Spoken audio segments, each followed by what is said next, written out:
There is something genuinely satisfying about watching a savings account balance sit at $30,000.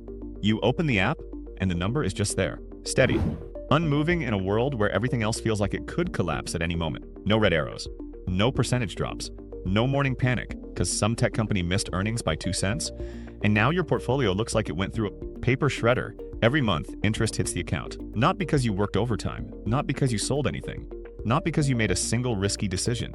The money just quietly multiplied while you were asleep, and for most of your adult life, this is the version of financial success that got drilled into your head. Keep more than you spend.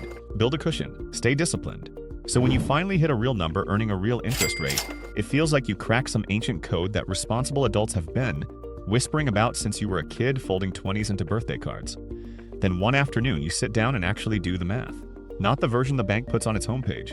The real math, after taxes, after inflation, after watching the rate quietly drop twice in 12 months without anyone sending you an apology email. After comparing what that same $30,000 would have done literally anywhere else over the same period. And suddenly the thing that felt like peak financial responsibility starts to feel like something else entirely. Not a mistake, not exactly, but not what you thought it was either. My name is Kay, and this is what keeping $30,000 in a high-yield savings account actually taught me. Most of it nobody mentions before you park your money there. In Japanese, there is a concept called sakiyomi. It literally translates to reading ahead. In shogi, which is Japanese chess, sakiyomi is the ability to see not just the move in front of you, but the 3 or 4 moves that follow it. The board looks one way right now, but sakiyomi asks what happens next. What does this position become in 5 turns? In 10? It is the opposite of reacting to what feels good in the moment. It is the discipline of calculating consequences before they arrive. And what I learned about high-yield savings accounts is that almost nobody applies sakiyomi to them. Everyone looks at the rate on the homepage and stops there. Maybe 4.1. That number feels clean and safe and responsible. But sakiyomi would ask what that 4% actually becomes after the government takes its cut, after the cost of living erodes the rest, and after you compare the final number to what the same money would have produced in a different position entirely. Let me walk you through what the board actually looks like when you read ahead. Go back to when the rates were climbing, late 2022 into 2023. The Federal Reserve had been raising its benchmark rate aggressively, and for the first time in over a decade, high-yield savings accounts were offering numbers that made people do double takes. 4%, 4.5%, some accounts hit 5% annual percentage yield. If you had been keeping your savings at a traditional bank, the kind with a lobby and a bowl of mints and a teller who calls you by your first name, you were probably earning somewhere around 0.38%. That is not a competitive rate. That is a rounding error. $30,000 sitting in one of those accounts earns about $114 in a full year. The same money at a high-yield savings account earning 4% pulls in $1,200. Same money, same risk level, same FDIC insurance, over 10 times more interest just because you moved it to a different bank. So people moved millions of them. They opened accounts at online banks most of them had never heard of. SoFi Marcus, Wealthfront Ally. And for a while, it genuinely felt like a quiet revolution. Like saving money had finally become worth doing again. Like someone had turned the faucet back on after years of near-zero drip. And that psychological comfort is real. I want to be honest about that before I tell you what I got wrong. Broke Brian leaves his cash at a traditional bank earning nothing because switching feels like effort. Smart Sam moves it to a high-yield account and earns $1,200 a year instead of $114. That is not nothing. That is a meaningful difference. Cash that earns something is genuinely better than cash that earns nothing. Full stop. But here is where the story gets more complicated than the bank's homepage wants you to think. The way almost everyone calculates their high-yield savings return is by looking at the advertised annual percentage yield and multiplying it by their balance. 4% times 30,000, brain says $1,200. Done. That is the gross number. The number before the part of the equation that most financial content conveniently skips over because it makes the product look less exciting. The IRS does not care that your money sat in a savings account instead of arriving as a paycheck. It does not care that you earned it passively. It does not distinguish between money you worked for and money that appeared while you were watching television on a Tuesday night. Interest income from a high-yield savings account is taxed as ordinary income, not at the lower capital gains rate, not at some special savings rate. The same rate as your salary, the same rate as the freelance income you reported on your tax return. If you are in the 22% federal tax bracket, which covers individual filers earning roughly $48,000 to around $100,000 a year, you owe 22 cents on every dollar of interest your savings account generates. And depending on which state you live in, you may owe state income tax on that interest on top of the federal bite. Run the actual numbers. $30,000 at 4% generates $1,200 in gross interest. After a combined federal and state effective tax rate of around 25% for a typical middle-class earner, You are keeping roughly $900. Not $1,200, $900. The headline number is not the number you actually take home. And the difference between those two figures is a check you are writing to the government simply for having money in a savings account. In Japan, my grandmother used to say that the price you see is never the price you pay. She was talking about grocery shopping, but the principle applies to savings accounts more than she ever intended. The sticker rate is the marketing rate. The real rate is what lands in your pocket after every hand reaches in and takes its share. Now stack the tax bite on top of another invisible force working against your balance. The slow, relentless erosion of what that money can actually buy. Inflation in the United States hit 3.8% for the 12 months of April of this year. Energy costs surged, food prices climbed, and what inflation means for a savings account is that even when you are earning interest, the purchasing power of your balance may not be growing as fast as the numbers suggest. The balance goes up, but so does the price of everything you would spend that balance on. Here is a simple way to understand it. If your $30,000 earns 4% in a year, your balance grows to $31,200. But if inflation ran at 3.8% during that same year, the purchasing power of that original $30,000 at the start of the year is equivalent to roughly $31,140 at the end. You earned $1,200 in gross interest, but gained only about $60 in real purchasing power before taxes even enter the equation. Then you remove the tax bite on that interest, and the real gain does not just shrink, it disappears. At current inflation levels, a middle-class saver in a 4% high-yield savings account is actually losing purchasing power after taxes. The number on your screen goes up, the value of that number goes down, and the gap between what you see and what you have is the quietest lie in personal finance. Think about it in grocery terms. The cart you filled for $150 last January now costs $155 or $160 at the same store with the same items. Your rent went up, your insurance premium adjusted, the oil change costs more.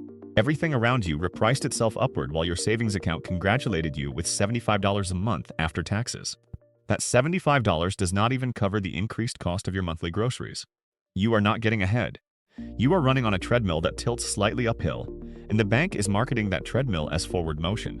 Smart Sam calculates his real return before deciding how much to keep in savings. Broke Brian looks at the app balance and feels wealthy. One of them is doing math, the other is doing vibes. My father in Osaka had a phrase for this kind of thinking. He would say that a pond looks deep until you step in it. The rate looks impressive until you subtract what it actually costs to hold it, and what it costs after taxes, after inflation, after the rate quietly drops without anyone asking your permission, is more than nearly anyone sitting on a large cash balance has actually calculated. This brings us to the part that genuinely stings. Because while all of this was happening while $30,000 sat generating taxable interest at a real after-tax yield that may have actually been negative in purchasing power terms, the stock market was doing something entirely different. Over its entire history, the S&P 500 has returned approximately 10% annually on average, not every year, not smoothly or predictably. Some years it crashes, some years it climbs 30%. But over long rolling periods, 10 years, 20 years, 30 years, the historical average has stayed remarkably consistent around that 10% figure. In 2024 alone, the S&P 500 returned roughly 25%. If you had $30,000 invested in a broad low-cost index fund instead of parked in a savings account during that single year, you would have ended with somewhere around $37,500, not $31,200, $37,500. That is a gap of over $6,300 in a single calendar year between two decisions that both felt responsible at the time. This is what financial analysts call opportunity cost, and it is the most expensive invisible fee in personal finance. It never shows up on a statement. No bank sends you a quarterly notice saying you missed $6,000 in potential gains. The savings account just keeps quietly earning its 4%, while the distance between where your money is and where it could have been keeps growing silently every single month, and $6,300 is not an abstraction. That is a family vacation. That is 6 months of car payments. That is a meaningful chunk of a child's college fund. You did not lose it in the traditional sense. Nobody took it from you. You simply chose to put your money in a position where it could not reach that outcome, and the market went ahead and produced it anyway for the people who showed up. The cruelest part is that you never feel the loss. A savings account never sends you a notification saying here is what you did not earn. The absence of gain is invisible. The comfort of the balance is very, very visible, and your brain weighs visible comfort over invisible cost every single time unless you force it to do the arithmetic. In Japan, we have a saying, "The frog in the well does not know the ocean. It is comfortable in its small space." The water is familiar, the walls feel secure, but the frog has no idea what exists beyond what it can see. A savings account is the well. The broader market is the ocean, and the frog who never looks up pays for that comfort with everything it never earned. Let me make this concrete. Smart Sam and Broke Brian both started 2023 with $30,000. Sam kept 6 months of expenses, roughly $12,000, in his high-yield savings account and invested the other $18,000 in a total market index fund. Broke Brian put all $30,000 in savings because the 5% rate felt too good to pass up and the stock market felt unpredictable. By the end of 2024, Sam's $12,000 in savings had earned about $960 in interest. His $18,000 in the market had grown to roughly $22,500 thanks to the S&P's 25% year. Total portfolio value around $35,460. Brian's $30,000 in savings earned about $1,350 in gross interest before taxes. Total value around $31,350. Same starting money, same 2-year window. Sam is ahead by over $4,000. And that gap only accelerates from here because the invested portion compounds at a fundamentally different rate than the cash portion. Brian feels safe. Sam is building wealth. Those are not the same outcome. The numbers over longer time horizons are even harder to sit with. Consider $15,000, not 30, just 15, sitting in a high-yield savings account for 30 years at 4%, versus being invested in a diversified index fund, earning the historical 10% market average. After 30 years, the savings account balance grows to roughly $48,651. The same $15,000 invested grows to approximately $261,741. The same money, the same 30 years, a gap of over $213,000 in final outcomes, built entirely on the difference between parking your money in a place that felt safe and putting it to work in a place that felt uncertain. That number is supposed to make you uncomfortable. It is supposed to make you think about the other amounts of money currently sitting in savings accounts across your own life. The emergency fund that has grown well past 6 months of expenses. The money you have been accumulating for 3 years while you wait for the right moment that somehow never arrives. The cash you are holding because the market makes you nervous and at least the savings account feels stable and solid and real. But before you start moving everything into index funds and convince yourself the savings account was a trap, let me stop you. Because that is not the lesson this experience actually taught me. And overcorrecting the conclusion is just as expensive as missing it in the first place. The high-yield savings account was never the wrong tool. I had it in the wrong role. Here is a distinction that nobody draws clearly enough in the personal finance space. A savings account, even an excellent one, earning 4%, is designed to protect money you might need soon. Money for emergencies, money for a purchase you are making within the next 1 to 2 years. Money that cannot afford to drop 30% in a market correction the week before you need to use it. It is liquid. You can move it to your checking account in 1 to 3 business days. It is insured by the FDIC up to $250,000 per depositor per institution. It earns a meaningful return without any downside risk. For the specific job of holding near-term accessible cash, nothing else does that job better right now. The problem is not the account. The problem is scope creep. The problem is how a tool built for one purpose quietly inherits a much larger and more important job than it was ever designed to handle. And scope creep happens because of something behavioral economists call the endowment effect, combined with loss aversion. Once you have accumulated a large cash balance, your brain treats that number as a possession. It is yours. You can see it. You can feel it. Moving that money into an investment account feels like losing it, even though you are simply repositioning it into a different container. The number disappears from one screen and reappears on another, but your nervous system processes it as a loss. The savings balance drops. Your stomach tightens, and the logical part of your brain that understands compound growth gets overruled by the primitive part that hates watching familiar numbers shrink. This is why so many Americans keep far more cash than they need in accounts that are slowly bleeding purchasing power. Not because they ran the numbers and decided the trade-off was worth it, but because moving the money feels worse than leaving it alone, even when leaving it alone is objectively the more expensive choice. The comfort of a stable number on a screen is worth less than nothing if that stability is costing you 6 figures over the course of your working life. If you want to keep a conversation going and enjoy more content like this, consider subscribing to the channel. It helps more than you would think, and it costs you nothing but a click. The majority of people who maintain large balances in savings accounts are not doing it because they genuinely need all of that money to be liquid and accessible within the next 60 days. They are doing it because the account feels safe. The number looks impressive on a screen. And the alternative, investing in the market, feels like handing your money to a slot machine that occasionally catches fire. That psychological gap between savings account money and investing money is not really a financial distinction, it is an emotional one. And it quietly costs more than almost any other financial decision a middle-class American makes over a lifetime. This is where Sakiyomi matters most. Reading ahead means understanding that the move that feels safest right now is not necessarily the move that produces the best outcome 5 or 10 or 20 years from now. Smart Sam keeps 3 to 6 of real living expenses in his high-yield savings, account and invests everything beyond that threshold in low-cost index funds.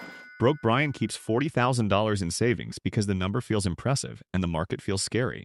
In 20 years, the gap between them will be worth more than most people earn in a decade, and neither of them will remember the exact moment the divergence started. Think about how this plays out across a typical household.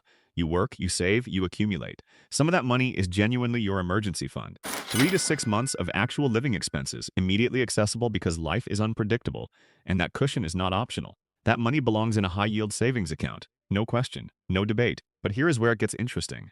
Ask 10 people with large savings balances to define their emergency fund number, and you will get 10 different answers. Some will say 3 months. Some will say 12 months. Some will just gesture vaguely at the entire balance and say all of it because you never know. And that phrase, you never know, is doing an enormous amount of financial damage across this country.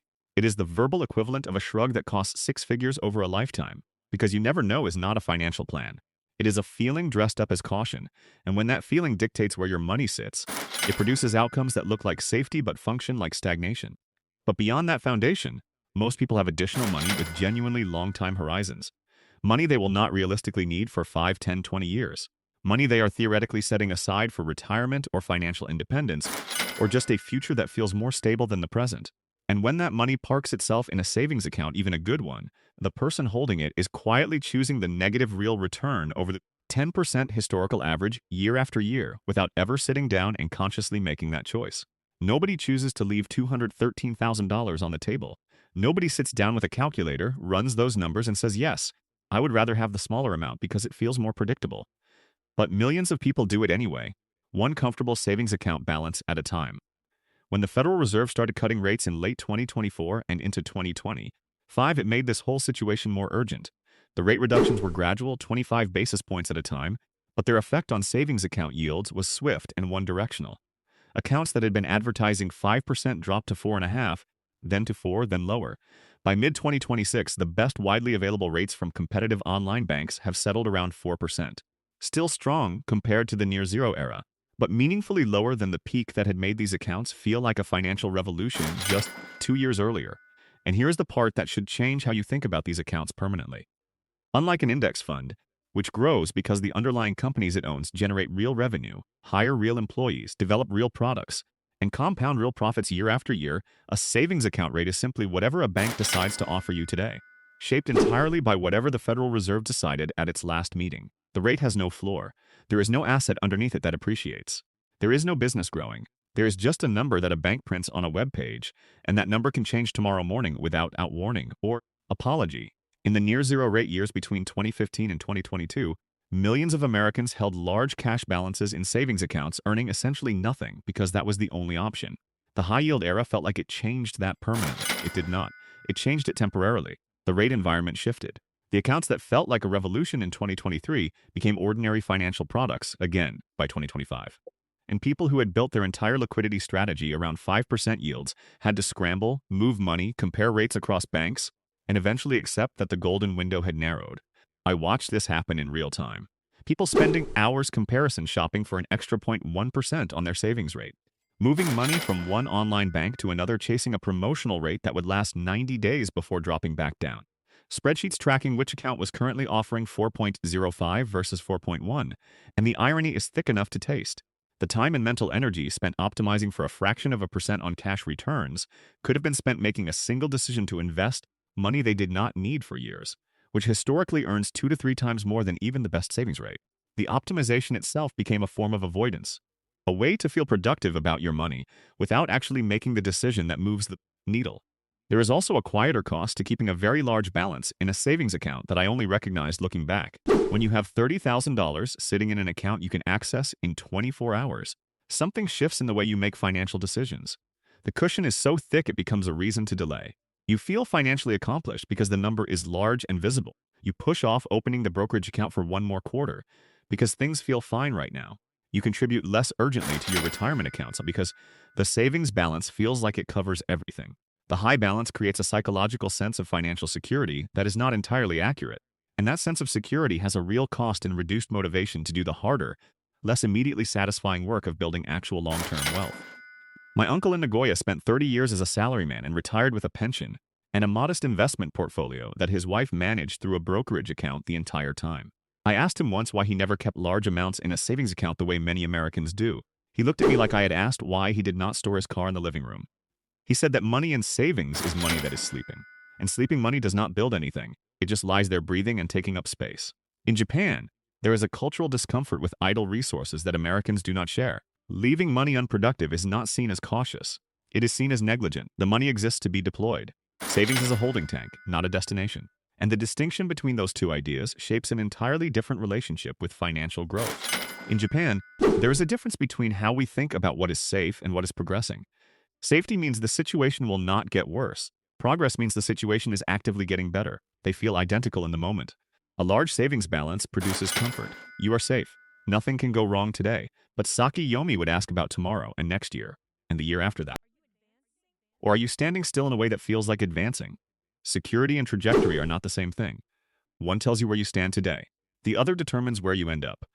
Two families earning nearly identical incomes across a 20-year period can end up in radically different financial positions based almost entirely on how much of their accumulated savings they put to work in appreciating assets versus how much they held in low real return accounts waiting for certainty that never fully arrives. The savings account is not where wealth is built. It is where wealth waits, and waiting has a price. So, what did keeping $30,000 in a high-yield savings account actually teach me? The tax situation is more significant than the advertisements imply. You owe it to yourself to calculate the real after-tax return before deciding how large a balance to maintain. For a typical middle-income earner, the real net return after federal state taxes is closer to 3%, not 4%, and once you subtract current inflation, that number may actually be negative. That does not mean the account is useless. It means the account is not doing what you think it is doing when you check the balance and feel good about the number. The emergency fund rule exists for a reason, and that reason has a specific size. 3 to 6 months of actual living expenses is not a vague suggestion, it is the target. Once you have that covered, extra cash above that threshold has a time horizon that probably belongs somewhere with a higher long-term return. The rate is not a guarantee and should not anchor your financial plan. The 5% that felt like a new normal in 2023 was a product of a specific Fed policy window. That window partially closed. The market's 10% historical average, by contrast, has outlasted every interest rate cycle in American history. The relationship between you and your savings account is not a partnership. It is a one-sided arrangement where the bank sets the terms and you accept them. You have no negotiating leverage. You have no contract locking in a rate for the next decade. You have a variable number that moves when a committee in Washington decides to move it. And building a long-term financial plan on a variable number controlled by someone else is like building a house on rented land. It works until the landlord changes the deal. When you invest in a broad index fund, you are buying ownership in actual businesses. Those businesses have employees showing up to work, products being sold, revenue being generated. The return is not determined by a committee. It is determined by the collective productivity of the economy. That is a fundamentally different foundation for your financial future. And the final thing, which is the hardest one to hold on to. The feeling of financial safety and the reality of financial progress are two separate things. They often feel identical, they rarely are. A large number in a savings account produces comfort. Comfort is worth something, but it is not worth $213,000. Saki Yomi is not about predicting the future. It is about refusing to make decisions based only on what you can see right now. The board looks one way today, but the player who reads ahead, who calculates the real return, who understands the difference between feeling safe and actually building wealth, that player ends the game in a fundamentally different position. The most comfortable financial decision is rarely the most productive one. And the question worth asking about your money is not whether it is safe. It is whether it is working as hard as your future is going to need it to.